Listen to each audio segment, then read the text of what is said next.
What's going on, guys? It's Brandon again, and today we are taking a look at the Panzer IV Ausf G and H, continuing from the history video of the Panzer IV in my Red Orchestra 2 video.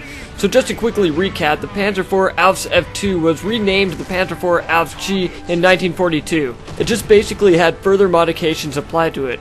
Now, the main bulk of the 7,500 Panzers produced were only of three variants, the G, H, and J. Now, the G version, again practically the F2 version, had modification for weight saving, consisting of a progressive glacis side armor, and glacis is basically just sloped armor, and it was thicker at the base, and the applique armor was removed. In addition, the frontal glacis was increased to 30 millimeters by a new applique for a total of 80 millimeters.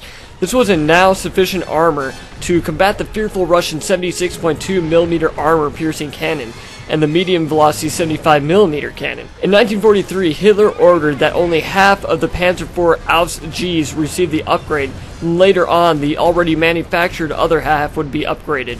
Now, basically the original plan was for weight saving, however the weight rose to 23.6 tons, limiting the usefulness of the chassis and the transmission. Further modifications were dropped, such as the turret vision port slits, engine ventilation was increased, additional part racks were added to carry replacement parts and supplies. Also, the commander's hatch had increased armor. The late production in March and April of 1943 saw additional modifications of side skirt armor to the sides of the turret. Also, it was later equipped with smoke grenades, but the greatest improvement was the KVK-40L-48 with the greater penetration power, basically the cannon.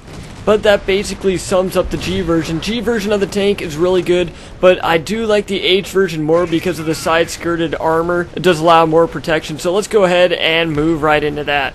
Now, the Panzer IV Ausf H was equipped with a new KWK-40L-48 cannon.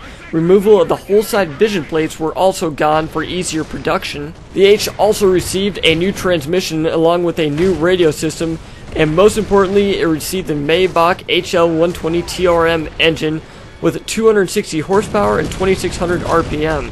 This was to cope with the new 80mm armor. The H now stood at 25 tons with a max speed of 38 kilometers per hour or 23 miles per hour. Later on, new filters and a mounted MG34 were also added. Now, the H version was basically the main version of the Panzer IV, with 3,774 units produced until its replacement by the J version in June 1944.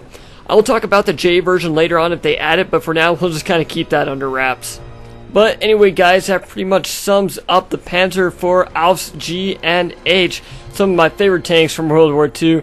And later on, I will be moving on to other tanks. If you guys have any recommendations, and please tell me down in the comments, and I will do a video over them. But anyway, guys, I hope you enjoyed this video. My name's Brandon, and as always, have a nice day.